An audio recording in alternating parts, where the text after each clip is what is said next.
माता सीता ने रावण को भस्म क्यों नहीं किया? माता सीता को साक्षात लक्ष्मी माना जाता है। वे श्रीराम की ही तरह शक्तिशाली हैं। वे चाहती तो रावण को उसी वक्त भस्म कर देती जब वह माता सीता का हरण करने आया था।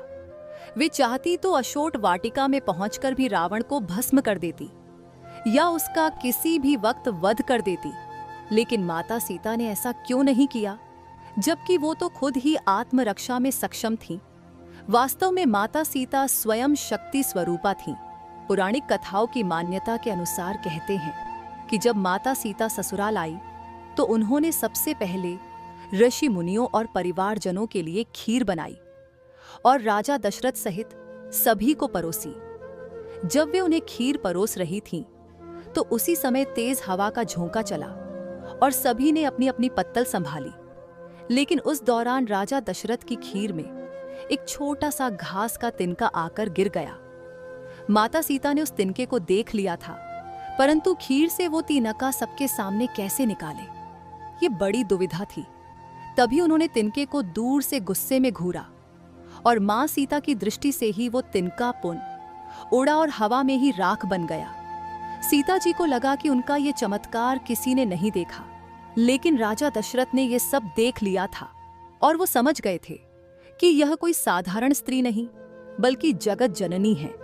उनके इस चमत्कार को देखकर वे डर भी गए थे। खीर खाने के बाद राजा दशरथ अपने कक्ष में चले गए और बाद में उन्होंने सीता जी को अपने कक्ष में बुलवाया। वहां उन्होंने माता सीता से कहा कि आपका वह चमत्कार मैंने देख लिया है और अब मैं समझ गया हूं कि आप कौन हैं। इसलिए आज आप मुझे एक वचन दीजिए कि जिस दृष्टि से आपने उस तिनके को देखा उससे कभी किसी और को नहीं देखेंगी। इस बात को सुनकर माता सीता ने दशरथ जी को वचन दिया कि आगे मैं कभी किसी को इस दृष्टि से नहीं देखूंगी। रावण एक तिनके के कारण बचा रहा। जब रावण ने उनका हरण किया था तो वो स्वयं ही उसे भस्म कर सकती थीं, परंतु वो राजा दशरथ को दिए वचन से बंधी हुई थीं। इसलिए जब रावण उनके करीब आने का प्रयास करता था या उन्हें धमकाता था तो वो उसे कुछ नहीं करती, बस हाथ में तिनका उठाकर घूरने लगती थी और उसके प्रति अपने क्रोध को नियंत्रित करती थी। नहीं तो माता सीता बहुत पहले ही रावण को भस्म कर सकती थी। पर माता सीता और रावण पर एक कथा ये भी है कि रावण जब माता सीता का हरण करके लंका ले गया तब वहां सीता जी अशोक वाटिका में वृक्ष के नीचे प्रभु राम का स्मरण करने लगी। तब रावण उन्हें धमकाता भी था, लंका सुख का लोभ भी देता था, लेकिन मां सीता खामोश रहती। यहां तक एक बार रावण भगवान राम का वेश धारण कर देवी सीता को छलने की कोशिश करने लगा, लेकिन इसमें भी वह सफल नहीं हुआ। लंका में कैद रहने के बाद भी रावण मां सीता को कभी स्पर्श तक नहीं कर सकता था। जब भी रावण मां सीता के पास आता था वह अपने हाथों में घास का तिनका ले लेती थी। इसे देखकर रावण डरकर उनसे दूर हो जाता था।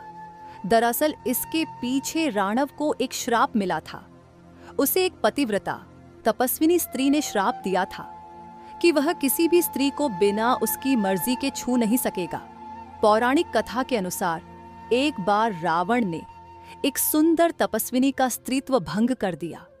तब उन्होंने श्राप दिया कि वह आज के बाद बिना किसी स्त्री के आज्ञा के विरुद्ध उसे स्पर्श तक नहीं कर पाएगा, और अगर उसकी इच्छा के विरुद्ध जाकर रावण ने उस स्त्री को स्पर्श करने की कोशिश की तो वह भस्म हो जाएगा।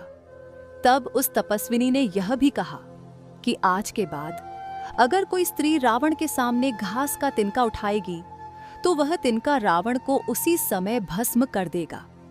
यही वजह है कि माता सीता के हाथों में घास का तिनका देखकर रावण भयभीत हो जाता था और उनके समीप नहीं जाता था।